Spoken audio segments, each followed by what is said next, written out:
All right, welcome everybody. It is Thursday night. It is June 1st. Happy June. That means it is Ann Arbor Solar Stories because this occurs the first Thursday of every month. If you are new to this meeting, every Thursday evening, there is a GLREA sponsored presentation around renewable energy. It can be an Ann Arbor solar story, a Detroit solar story, somewhere else in Michigan. It can be a energy Q&A or other renewable energy related topics. And you can, if you're new to this, you can go to their website and sign up, and you'll get notices of each meeting, and you can attend the ones that are of interest. So we thank GLREA for hosting all of these meetings. And I have to acknowledge the sponsors of these meetings, which are EGLE, the Department of Environment, Great Lakes and Energy, Homeland Solar, McNaught Electric Company, Iron Ridge Racking, and Harvest Solar. They enable these educational programs to happen. And I'm going to introduce our speaker in a minute, but first I have a fun fact, because we are about to celebrate 820 week, which is the 3rd anniversary of the 820 carbon neutrality plan in Ann Arbor. So some of the staff was test driving some of the board games, because we have a climate board games night. And there's a board game that we were playing based on Project Drawdown, which is many of you might have heard of. So I'm gonna, so that in the game, basically you represent the 76 most impactful things that you can do to affect climate change. And I will tell you that the number 10 out of 76 most impactful things, and this is globally, this isn't just America, the number 10 was rooftop solar. Made me feel very, very good. I'm wondering if all of you can have any idea what the number one, any guesses of the number one most impactful thing we could do on a global scale to reduce climate? David. I think it's lowering one's childbearing. No, that's good. It was up there. Actually, there was one that was number 2, I think, actually, that was eating less. Actually about educating women and empower and better healthcare around the globe, because that enabled them to have fewer children, and therefore, yeah. So that was number 2. You're close. Eating less beef or no beef. Very close. So plant-based diets was like 4, but food related is number 1. Is it related? Is it refrigeration? That was like number 5. Oh, wow, you guys are really good. Well, it was like 5 and 7. Refrigeration. Less dairy. No, the plant-based diet was the sort of big one for number. Okay. I don't know what it was for. Anyone else? Eat locally? No, well, it's in the food realm. All right, I'm just gonna tell you so you can actually get to the program. It was reduce food waste. Number 1. I was like, wow, that's very cool and interesting. Anyway, so that was my trivia for this evening. So now I'm going to introduce the topic that we're talking about today. So actually, there's 2 of us speaking. I'm going to start, and then I'm going to hand it over to Jan Culbertson, who many of you probably know. Jan is I don't even know what her title is, the chair of everything. She is the head of the Ann Arbor 2030 district and an just expert in building decarbonization, and has helped partner with Ann Arbor on a commercial solar program, which is what we're going to be talking about today. So Jen, if you want to pull up your slides, I'll do the first few slides about how the city got involved, and then I'll turn it over to you to describe the program.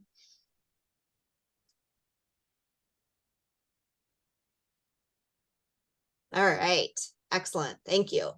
And you can go to the next slide. So the City of Ann Arbor, as many of you know probably, has a climate action plan, 820, that gets us to community-wide carbon neutrality by 2030. This is our goal.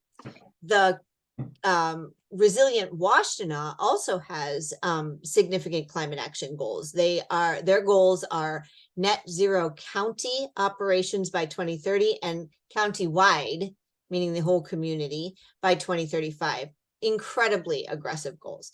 Around renewable energy, Ann Arbor's goal is powering our city with 100% renewables by 2027. So in this way, our goal, our hope is to put as much solar on our current footprint in Ann Arbor, on our built environment as possible. And then whatever we can't do here in our footprint, by that time, we are building somewhere else, right? And for Resilient Washtenaw, they have a renewable energy goal of having 100% renewable energy options for everybody, that everyone can access.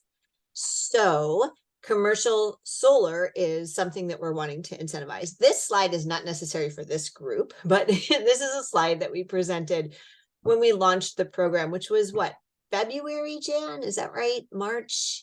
Somewhere in there of this year.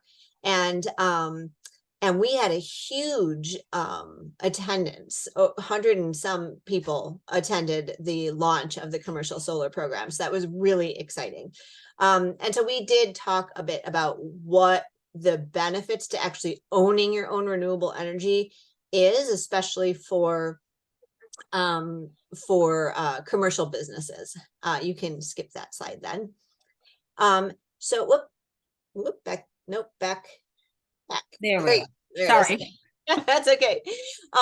So Solarize in Ann Arbor, which is a program I run, incentivizes residential solar. And we've been doing this for 3 years now. And this slide is already outdated. We have somewhere like 560 installations, I think.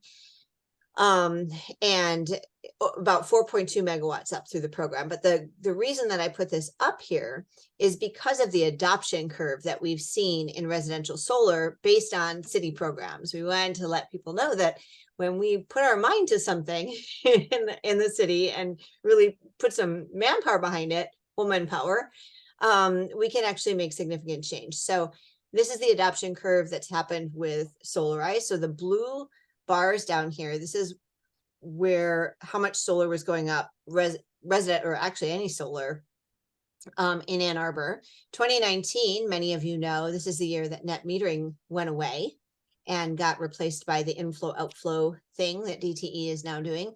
And Solarize started at the last quarter of 2019. We didn't have any activated installs yet, but we started the program then. So our first installs went up early 2020.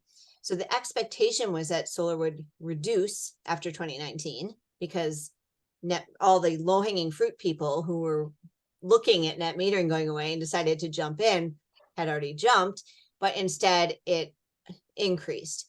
So here you see the blue down here are people that went solar in 2021, 2022, not through Solarize, just went solar in Ann Arbor. The green is they went solar through Solarize, through one of our group buys. And the orange up here are people that came to a Solarize meeting, maybe got an estimate or something from the installer, and then still went solar, just not with that group buy. So it still incentivized their adoption. But the commercial sector has been lagging far behind. So the next slide. Oops, there is one more slide here in between. So this is, no, you can go back to the map. Yeah, this is just a scatter plot of kind of, you can see, and this is again also outdated, but you can see that this is really distributed throughout the city. We've also had Solarize installations outside of the city, which are some of these scatter dots, and they go even further than this map. We don't know all the solar outside of the city because we don't have that permitting data. So this is all the solar in the city, and then the Solarize installations outside the city. So you can go to the next slide. This is the one I was thinking about. So here on the right, you see the percentage. So residential installations is this blue. This is numbers of installations. Public or nonprofit number of installations is green, and the commercial sector is orange. So you can see there are way more residential solar arrays going up in Ann Arbor. But this is the capacity, right? So those residential installations are much smaller oftentimes than a commercial or public nonprofit installation. So you can see that the commercial sector and the public sector have a really outsized impact when they adopt solar, which is one of the reasons that the Office of Sustainability wanted to try to tap into that, all that big, beautiful, flat, open, baking in the sun roof space and try to get some impactful commercial solar moving along faster. You can go to the next slide. So we have goals for the program for the city and the county. The goals of the program will be to help meet our clean energy and our climate goals by getting more renewables up in our footprints, but also helping economic and job growth in the area and help reducing costs for commercial businesses, because that can help improve the business landscape and help them be more profitable as well. So there's actually business goals as well.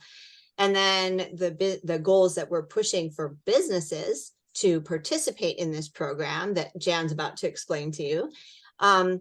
The goals are that the businesses can obtain for free, because we're all funding this, third-party assistance with sort of a feasibility screening of their properties to see if it's feasible for solar, obtaining bids from local solar installers, doing some financials, looking at what sort of payback times they're looking at, and issuing and helping them to sort of customize and issue an RFP, which again, Jan will talk more about this. And then also looking at their bills after they get solar, because as we all know, sometimes they're always really confusing, and sometimes they're not even accurate.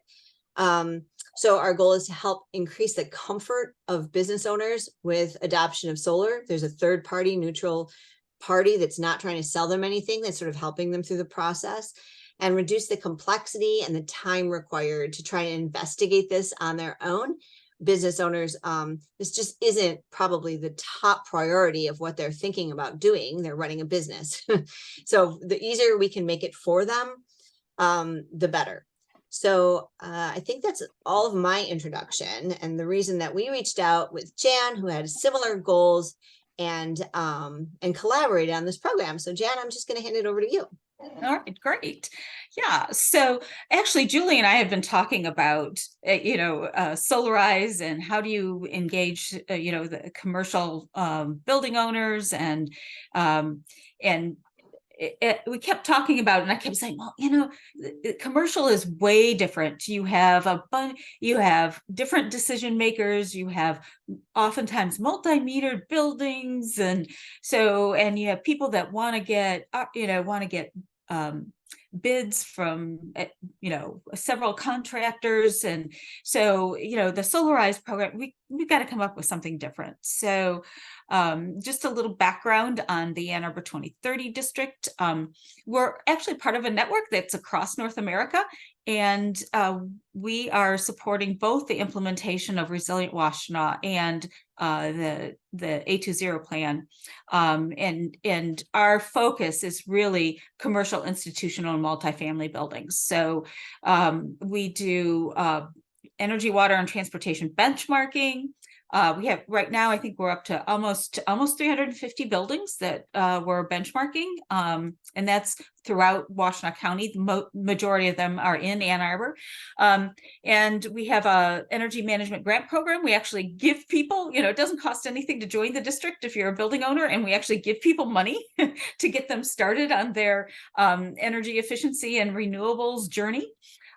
We have a couple of best practices group. One is a group of house of worship, which are primarily green teams that get together and share what they're doing with their congregations, and a multifamily best practices group, which is working or primarily supporting people around the green rental housing program, but also engaging them in benchmarking and doing some efficiency work before that program comes out. And our favorite are our educational programs, which you guys do a lot of too.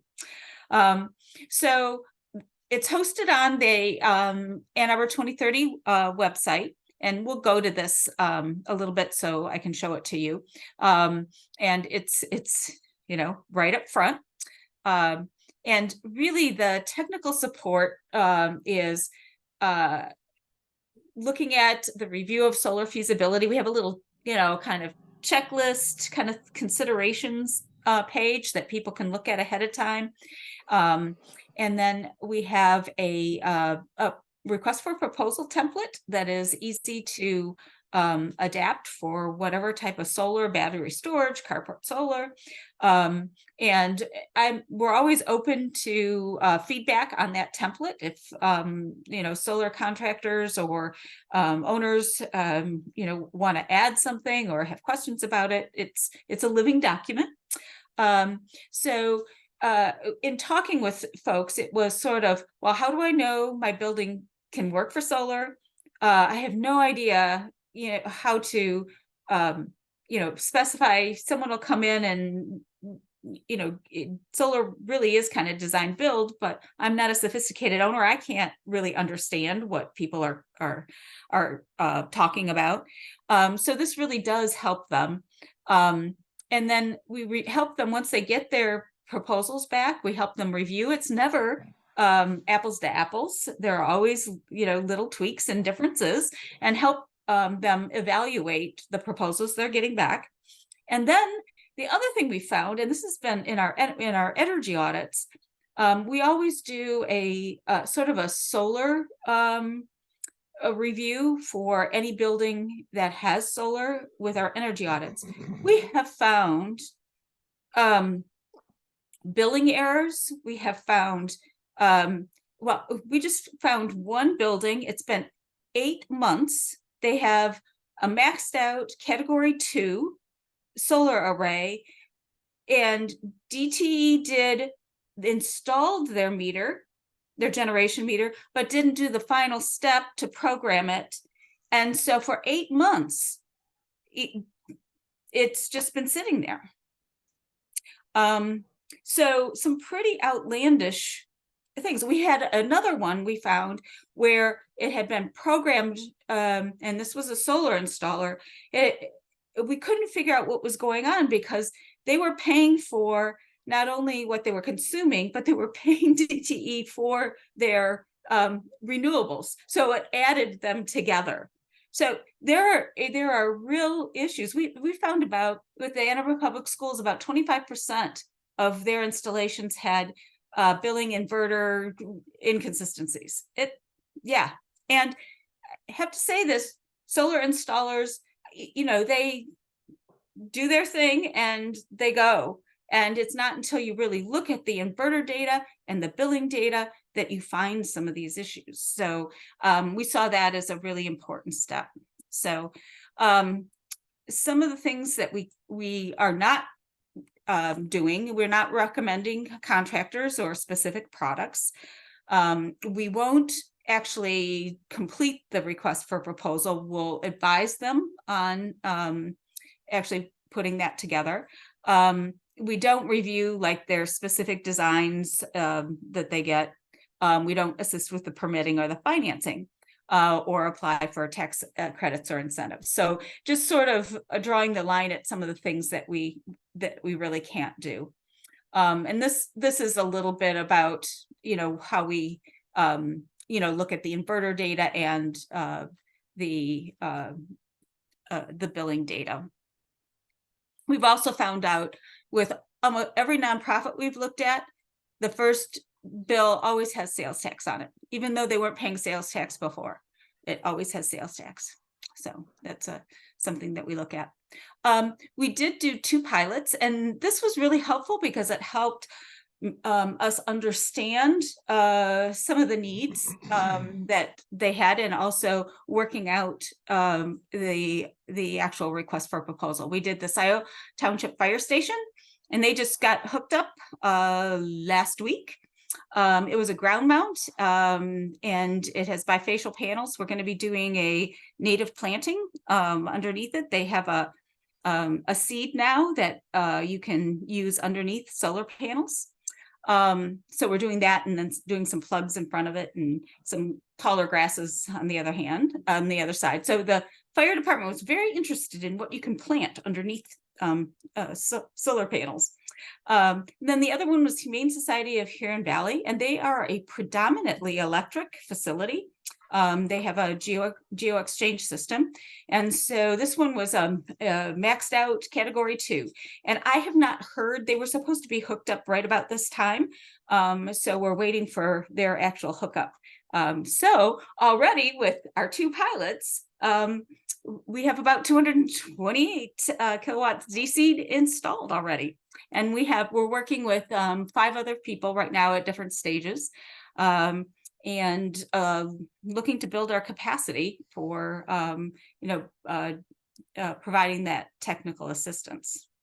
So we do, talk a little bit about Michigan Saves as a financing arm, and a little bit about tax credits.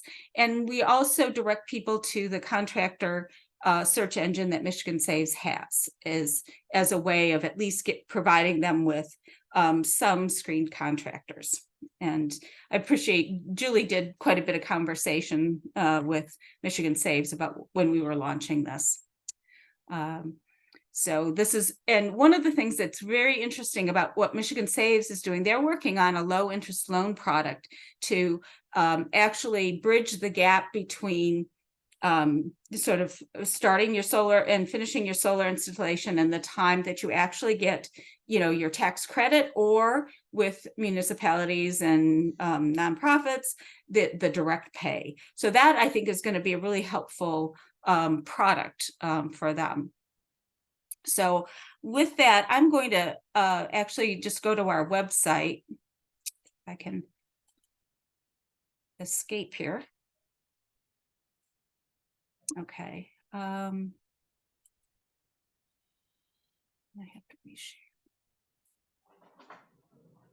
This is always, I don't have 2 screens and it's. I can bring up the website. I've got it up right now, Jan, if you want me to. Oh, okay. Why don't you go ahead and share it? Yeah.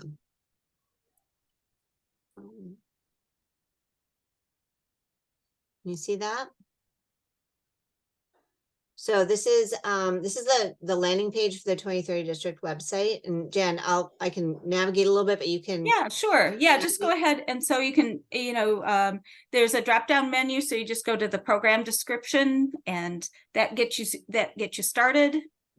And yeah, if you scroll down, we have the recording of the launch program and the slideshow presentation, which is pretty much what you saw today. And then there's a form to get assistance. It's a simple kind of Google form. And that gets us, here's the sort of the click on here, the technical assistance request, kind of simple, just sort of what you're asking for and what your goals are. And then there is the request for proposal, which what I like about it is it talks about battery storage, carport solar, roof, ground mount, and rooftop. So, and it provides us actually with some bid forms that are easy to compare the different proposals. So and it highlights everything that needs to be edited. So it's pretty clear about where you go and some of the information that's helpful to include in the RFP. So click on is you're building a good candidate for on-site solar, because that just goes through a document that really talks about how's your meter, how's your building metered. Are you in, do you have a condominium association? Are you in historic district? What's your roof? If you're doing roof mounted, the age of your roofing, ground mounted kind of situations, and then the carport solar. So, and then, okay, so if you're not a good candidate for solar, what are some of the options that you have for procuring offsite renewables? So that's kind of, where we're at. And what's very interesting is it's a great opportunity to really talk to building owners about other things too, like efficiency and our energy audit programs and so forth. So we really hope that this will take off. Next, we have, we solicited some case studies for the different types of solar installations, and we have you can click on any of those examples and kind of see what they look like and what some of the costs were involved in them. And we did allow installers to include their names on those case studies. So anyway, yeah. So hopefully this gives people a good place to go to investigate commercial solar and gives folks the support they need to get it done. And we're really excited. I think we've had, how many inquiries, Jen? I think there's been, besides the 2 pilots, I think there's been another like 5 or 6 so far. Right. Yep, we They're have in about half a dozen. portion of the process that have done inquiries. They're asking for feasibility, they're asking for assistance and getting technical assistance and going through the process. So that's really exciting. And I know we mentioned it, but it's open to any commercial entity in Washtenaw County. So if you guys know commercial entities that like are like, oh, that sounds interesting, but like, bandwidth, just send them, because it's literally like a click of a button. Can you help me? And then we sort of help them. So the idea is to lower the barriers. Right. And there was a good question about, do we require an energy audit first? We do not require an energy audit first. We certainly talk about that, because one of the things that the 2030 district offers any member is eligible for an energy management grant, which typically covers an energy audit for their building. And so we can pair that and really get them on that decarbonization journey, because I always talk about efficiency and renewables together. It's really important. Yeah. One of our goals when Jen and I started talking about this is to get more buildings into the 2030 district. And just like residential solar, I have found, for those of you who have heard me talk about it, that solar is the sexy thing that gets me into their virtual living room. And then I talk all kinds of things about rim joists and floor doors. So they're stuck there having to listen to me talk about that stuff in order to get to the sexy solar part. And what I found is that once people adopt solar, even learn about their energy, but especially those that adopt solar, become so much more interested in their energy use. So we've always, thought about efficiency first, which is true. On the other hand, we seem to have hit a ceiling of interest in efficiency. And if you can start with renewables and that's what gets people excited about it, great.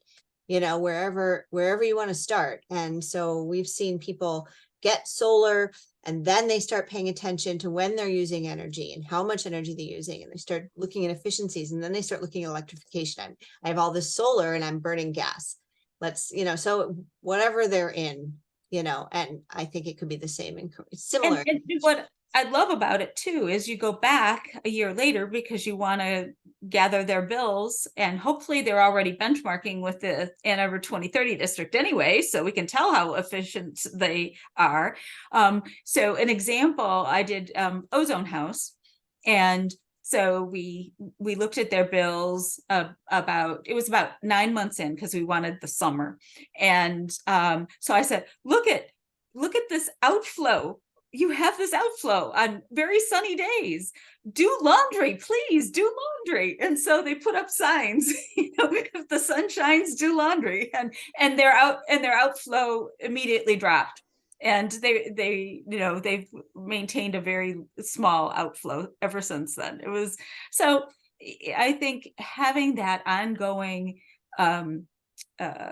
touch with people, it inspires them to continue on, and things improve as you go along. And that's really, kind of what the 2030 district is all about.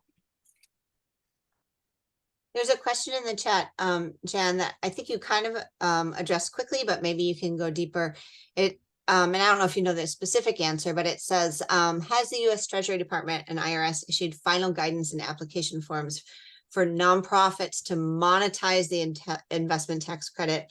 Everything I have found says it's still in the comments period, especially condo associations. It is. It's still there. And they still have some time. So I guess people who are very skeptical go, I'm not going to do anything until, we know about this. But I mean, the schools have gone ahead, the city's gone ahead. And I think they're going to pave the way for, how to do it and help people as soon as that the IRS determination is announced. So I think I could be wrong about this, so don't quote me, but I think that because the city was moving forward, we actually changed we were going to do we've done a lot of municipal solar, and we're in the process of a lot of municipal solar, and some of it was going to be purchased and some of it was going to be like a PPA because we didn't have enough money. And then once this got changed, we realized, no, we really should be able to buy it now, but we don't have the cash yet. And I believe we were able to get a kind of a loan from the state to cover that gap, but we're a city, so it's probably a little bit different. So but it's true, like that gap, and when you can get it for nonprofits is a question. The houses of worship, Jan's the commercial solar program can help guide people to the Solar Faithful program, because they have a really innovative, I think they've been here, haven't they, to talk to you guys? Have you guys heard from Solar Faithful folks? But they have a really innovative offering for houses of worship and mission-based nonprofits, not necessarily condo associations, in terms of being able to access solar through financing mechanisms. Yeah. And I do think the other thing that this is going to be helpful for, this solar program, is for new municipalities, because what I found out in Scioto Township, their fire chief wanted to do solar, and he goes, we have no one to write an RFP. We have no one that knows anything about solar. And I think that's very common among especially smaller authorities in any kind of village or whatever. So we're really hoping we have a very excited team of C's master students from the U of M that are doing our outreach. I'm working with Andrew DeLue from the county, and they have a survey going out. We're going to try and get all of the cities, villages, and townships in the entire county benchmarked, get them rolling on energy audits, connect them with some more money that's coming, from Eagle for municipalities, and also talking to them about the renewables piece. So so it's efficiency, renewables, grid integration and battery storage, and then actually procuring. Hopefully what community solar will do is not only do you just purchase what you need, but oftentimes people who still have gas in their buildings, they can purchase additional renewables to help offset that gas use too. So really looking at how everyone can achieve that zero net carbon point. Mm-hmm. Harvey's asking what's benchmarks? benchmarking? Yeah, so benchmarking, yes, is so we use, and it's a very publicly available program. It's called Energy Star Portfolio Manager, and you can Google that, and there are all sorts of efficiency resources on that website. But basically, you input all your energy use, whether it be electric, gas, and you can also put your water use in, and depending on your building type and what region of the country and what your weather is, they will give you most buildings, common uses. You can get an Energy Star score. So that would be from on a scale of 1 to 100. The 2030 district benchmarks actually from a 2003 baseline. And we give every building progressive targets up through 20. Our net zero carbon date is actually 2040.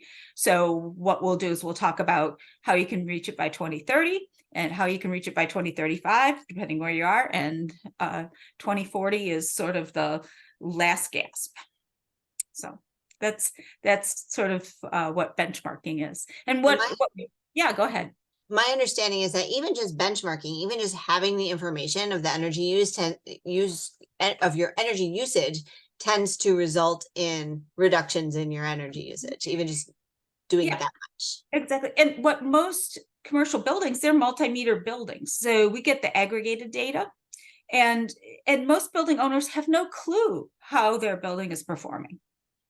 And we have, I have to say, I'm a little leery. We've added so many buildings, and a lot of them have lots of room for improvement. When our first benchmarking, we aggregate all the buildings together, right? We were over the 2003 baseline. Last year, for the first time, we were under a little bit. That's because we had added a lot of the Ann Arbor Housing Commission. They have done a good job with many of their buildings around energy efficiency. And so that actually helped our aggregation. This year, I'm thinking we may even be over it again. There is just so much. This is Scioto Township. We went through, I was trying to use them as an illustration. We benchmarked their township hall first. It scored a 48 on a scale of 1 to 100. And, looking at that, we did an energy audit. Then the energy audit, showed us lighting replacements. We did that. We did some retro commissioning. And now we're looking at electrifying 3 HVAC units that are rooftop HVAC units that are old and needing replacement, but we're trying to get them to commit to electrifying. Yeah. So that's the work. Are there more questions? Like, you can just come off mute and ask your questions or raise your hands or comment about big gaping holes that you see in this program that you wish we were doing. I see Dennis and then David after that. I didn't get the the website for the benchmarking. I heard energy, and I didn't get the rest of it. So I don't know. It's still the Ann Arbor 2030 district. That's the benchmarking website. Oh, the website that you can use for benchmarking is Energy Star Portfolio Manager. Yeah, real short. Portfolio Manager. Yeah, and you can benchmark. Somebody put the name in the chat. I'll do it. No, it isn't there. Oh, is it? Yeah, Charles Morris put the name in the chat. And they actually have a treasure hunt program that you can do with your house of worship or any, corporate building. And they had some pretty innovative ways of promoting energy efficiency. Good. And David.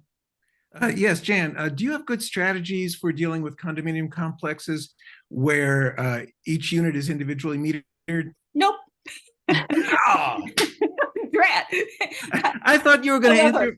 I thought you were going to come up with a great solution to our problem. However, you know what the solution is? It's community solar. Okay. Or solarize, which we do. If the condo has good sun exposure, and it's we've done some solarized programs with folks who have shared roofs, as long as it's not a really tall building and like stacked 4 stories or higher, then it's just not the square footage. But we have done some associations where you mostly just need a board that is amenable to being progressive. And if you don't have that, then that's tough. That's another, where's John Freeman in my little boxes? I lost him. Is he still here? Yeah, there you are. That's another thing we need. John, I am telling you, if we can't get rid of this condo associations can ban solar nonsense, I can't tell you how many people I work with in Ann Arbor who want solar. They're ready to invest in solar. They have a rooftop that's good for solar. They have a proposal from an installer, and they have an HOA board that goes, we don't want to, or we don't understand. And, sometimes they are successful in banding together a number of people from the community and approaching the board. I get invited to board meetings. I come as a neutral third party from the city, not neutral, but not selling anything, and talk about solar, talk about property values, right? All of those things. And sometimes you can get the board to move and sometimes you can't. Sometimes it's relevant of the median age of the people who sit on the board. No offense to those of us who may be in that demographic. However, it's frustrating as heck. And it is a huge barrier. There are more HOA associations than you think. And it's going to limit us. And I want to see the legislature, like half the states, more than half the states already have laws like that banning HOAs from doing that. So Yeah, I anyway. appreciate the nudge, Julie, and I'll look into it. And I think Rosemary Bear, the senator, was thinking about something, but I'll poke around. I brought it up a few years ago and we pushed, and there was a bill that was written up and it was circulated because we saw it. They sent it to us and said, what do you think? And then we made revisions and sent it back and it never went anywhere. And this is when I'm guessing they were just pretty sure wouldn't have support. So they never really introduced it. But it was, Well, if you already had a bill drafted, that helps because it's there on someone's computer in the Legislative Service Bureau. I want to say Yusuf Rabi was part of it. Wouldn't surprise me. Yeah, our application would be perfect. We've got flat roofs, but the power is provided unit by unit, individually metered and individually paid. And so there's just I guess you might call it a logistical issue right there. I think we could probably get pretty good buy-in, if we went, community solar. But then there's also the issue of getting the recalcitrant board to go along. I was board president a long time ago. I've been off the board for 12 years now, but solar was very primitive back in those days. We even looked into thermal solar heating for our hot water. It did not turn out that it would have been, economically feasible. There would have been at best like a 25-year payoff, if that. But things have changed a lot in the past 15 years. And unfortunately on our board as well. Well, in the condo complexes that we've done solarized programs, they are individually metered and everyone has their own inverter and their own little panels. And as long as we can they can design it so that it's above their unit, their panels are sort of above their unit. But then we have one that we worked with where that didn't really work out. It was a quadplex and there were chimneys, and that's not, so there was just an agreement in terms of this section is for me, this section is for you. The condo association owns the roof and it was individually, it's not the most efficient way of doing it but still everyone has to pay their own electricity. So they have their own inverter, their own solar array, just like they were in their own. Yeah. Single But the best way to go about it would be through Solarize. Solarize is helped people do this. Solarize is a group buy program. So we just help folks come together like within a condo complex, but then others too. Anyone who wants to that come together and learn about solar. We've pre-negotiated discounts with area installers, and then an installer is chosen by the group or by the host of the group, and then we invite people to come, and there's tiered discounts based on volume. So it's just been really fun. Yeah, and that's what we're doing. If it's in a condo association, we can deal with our clubhouse. Yeah, the common areas are for common, Jan. Yeah, but we recommend that they go to Solarize. The other thing, and this is really an MPS thing with the tariffs. There is a requirement. It can only be waived if it's a low income property, that you cannot do a single metered multifamily building. So apartments have to have all the independent meters.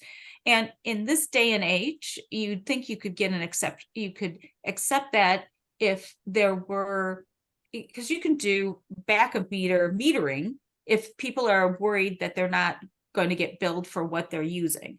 And so it seems like in this day and age, the idea that everybody's paying, the utility so many dollars a month for the privilege of having a meter just doesn't make sense. And especially if you're going to try and do solar on a multifamily building. And what about sub-metering? Is that a thing that? Oh you yeah, that's what I mean. You can Yeah, do that's what you this- mean. Yeah. You can do this, and a lot of buildings do that anyway. And so, you know, that really does need to change, and that's, you know, MPSC in the tariffs. So why not use community solar for a condo? Well, once we have it, Yeah. right now, we So can't. conceptually, it should be good, right? It's just a legal problem, right? Yeah, Apparently. it's not allowed right now in Michigan anywhere. You're not allowed to have true community-owned solar. Anything that's considered community solar has to be in partnership with your utility, and really it's the utility that owns it, and you're subscribing to it. But to have community-owned solar, like, you know, if you're a condo association and you have a large amount of land and you want to just put a ground mount over in the corner of it, and, you know, so have everyone subscribe to that, that's not allowed right now. So Jan, do you have anything on the website for community solar at all yet, or is it No, not? not on the website. Nope. We are definitely advocating for it. Right, of course. Mhm.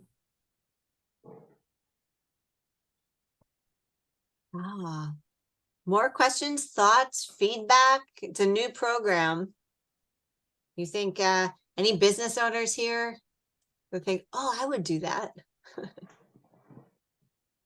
People send people. That's the most fun part for me, because I'll get institutions and business owners that will say, you know, how do I find out about this? Or I'm kind of interested. Now I can just send them somewhere where it's so easy for them, instead of trying to have a meeting. And I'm not the technical expert that they should be talking to about what's feasible at their site. And so it's been really fun. We have one local business. It's sort of a beloved local business that it is got so excited about the possibility of solar, both on his house and on the two buildings that they own, Jan, on the, you know, on the east side of Ann Arbor. And he's like, we're going to get solar there, and then we're going to host a big solar bash in our courtyard, and there'll be drinks and sandwiches, and we'll have an event. And I'm like, yeah. so people do get really excited about it. So it's just fun to have somewhere to send people where you know that they're going to get the help that they need. Yeah. And I think if people are not in Washtenaw County, the request for proposal template is there for anybody to download and use. So that's an option too for Yeah, folks that are. Good point. They in can't get the other technical areas. assistance because capacity, you know, we have sort of a degree of capacity, but the RFP is downloadable and it's really helpful. So Good. I'm going to try to swipe that for some work in Minneapolis. If you don't swipe mind. away. So I have a comment question. I'm curious about, we had Washtenaw Dairy show up and show us what they were doing. And I'm wondering if you could maybe give us a list of enthusiastic businesses. So when we're talking with friends, neighbors, and business owners, it's on the top of our mind. It blows me away. Every time I talk to people about solar, I just ask them, how many municipalities in Michigan have their own power sources, you know, power production. And people engage because they want to guess a number, and they usually guess 0 or 2 or something like that. And then when I tell them it's over 40 and that Lansing is one of them, it gets them going. So what are some of the businesses? And I'm wondering about a follow-up with Washtenaw Dairy. Like, now that they've had it, what do they have to say? How's it been beneficial? I think they had almost a year's worth of data when they came. Larry Kerber's on the call. I think he helped them do their presentation. I don't know, he's off camera. He might be actually napping. I saw Larry last night when Jan and I gave a presentation also. So, oh, he came off mute. Hey, Larry. Larry, how is kidding me? Washtenaw County with their solar? Are they happy? Very, yes, they're very happy. It's more than just solar they did. I mean, they also installed heat pumps. They changed all the heating to their restaurant so that it's much more evenly, in the wintertime, it's much more even within the area. So it was quite a substantial process start to finish, but yeah, they're very happy, and they're getting a very good return on what they've invested for sure. No question. Yeah, there's actually, Larry, you may know his contact number, but name, the physician here in Opti, who's a great solar advocate. I still have to follow up with, maybe you have, whether they've been able to achieve the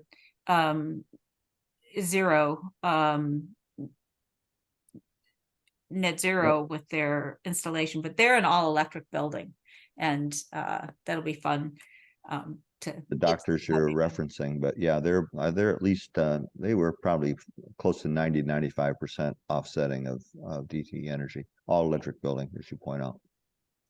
Yeah, but more to your point, I think, is sort of how do businesses highlight that they're doing this and let people know. And certainly that's one of the things that we do. We're coming up on our 3rd anniversary of A20. So we have A20 week starting Monday through Sunday, next Saturday. I don't know. It's this next week. It's a blur of activities. Well, and several of the things that we're doing are things like you get a passport and you get on the public transportation and you go from site to site and you get stamps on your passport and you visit businesses and entities that are doing all kinds of sustainability practices, whether that is renewables and heat pumps, or whether it is the circular economy and no packaging and bulk buys or that kind of thing. So we are always trying to highlight the businesses in our town that are part of this movement, and help promote them, because that's what we want to encourage more of. So one of the things with flat roofs, you often can't see it. I mean, they literally can't be seen easily from the ground. So you would know, for example, that Zingerman's mail order has a whole roof full of panels. You wouldn't know here on Ophthalmology. You can't see it, because they got a parapet wall around it. That's true all across the city. What you need to do is just to have a flyover and take pictures of all the systems. Drones. Oh, I wouldn't do it with a drone. Just do it with a pilot. Fly over, take pictures. I think they do that. It's called Google Earth. You can Earth is pretty not so. Yeah, and most people don't have access to Google Earth. I mean, the data is outdated. I mean, you can't really find. They don't do it as often. Sure. So we probably have time for maybe one more question, if anybody, or comments, if anyone has any last thoughts about the commercial solar program. We're very excited. Please funnel people to it. If you know businesses that are even remotely thinking about this and they're in Washtenaw County, please send them to the website. Have them just fill out a form, get even feasibility about whether solar might work for them. And it's a pretty low bar. It's an easy thing to do, and you get to interact with Jan. So what could be bad? Dave, last question to Dave Curtis. Woohoo! So my question is, how large of an area around Ann Arbor it would be involved with this sort? So anywhere in Washtenaw County. So that's Ann Arbor, Ypsi, it's all the townships. It's like Chelsea, Dexter, is Milan. Did I lose you? Nope. Can you hear me? Can everyone hear me? Yep, I hear you. Okay. So it's the whole county. Jan, who else is in Washtenaw County? Oh, you're muted. Yeah, so it goes all the way to Manchester, and yeah. So if you're within the county, you're eligible. Okay, thank you very much. Yeah, definitely. And just like with Solarize, I personally take karmic credit for every piece of solar that goes up, because that's what keeps me going. Because if I don't take full karmic credit, then I just get demoralized. So I just you know, and no one cares if I take karma credit. They get the money, I get the karma. Okay, I lied. One more question, Nancy or Nikki, excuse me. Yeah, this is, I'm from Kalamazoo, okay? And we just are in the process of hiring a Kalamazoo County Office of Sustainability person. And we've just hired a Kalamazoo City Sustainability person. Would you advise that we should have them talk to you about these programs? Because that way maybe we could spread them into Kalamazoo County. Yes. We're already familiar in Kalamazoo Township with the Solarize program. You've got, I think countywide, it might be nice to touch base with you. Mhm. Is And there a 2030 district out there, Jan? no, No, it's just Grand Rapids, but I do know that Consumers is doing a pilot there for automating data into Energy Star Portfolio Manager to benchmark.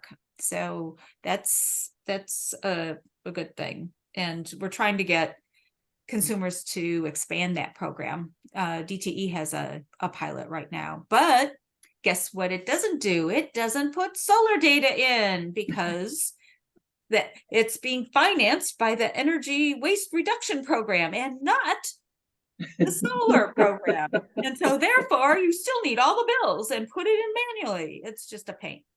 Nikki, Yeah. I think there's a gentleman that just started with the city of Kalamazoo. His last name is Gersh or Gish. yeah, Justin, Yeah, he started with the city. Yeah, he was on a call with us Okay. a couple of days ago about the Solarize program Solarize.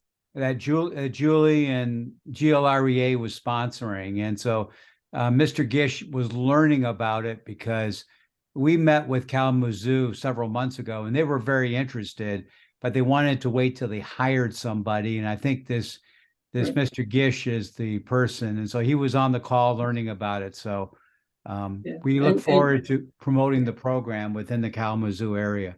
And just today I heard that they've hired a county person. It just hasn't been officially announced yet. Fantastic. Yeah, Great so. news. Yay! So excited. Yes, So and so I I'm was gonna- just thinking that, making sure that they get in touch with, you and these programs, we might be able to expand something into Kalamazoo County. Absolutely. Definitely. And that's, I'm going to end on this note because I know it's at time, but what John's talking about is that the GLREA, as most of you might know, has adopted the Solarize model that we have been using in Ann Arbor and is helping spread it throughout the state. And the call that we had on with Megan, who is taking over that program as a staff member for GLREA, and she's coming on full time and she's going to be working hard to expand that program. And we had people there interested in ramping it up in their communities from all over the state. It was so fun to be hearing where everybody was from. So just really, really good stuff, really exciting stuff from the GLREA. Props to you guys. Great. I guess So- this was very informative. Well, good. I'm so glad. That is the whole point, right? That is the goal. So I'm going to let y'all go because it is 8:02. And Jan, thank you for your time and being here tonight and being there last night. And hopefully you get tomorrow night off. And thanks to the GLREA and all of you. Nice to see you again. I'll see you next month. Yeah.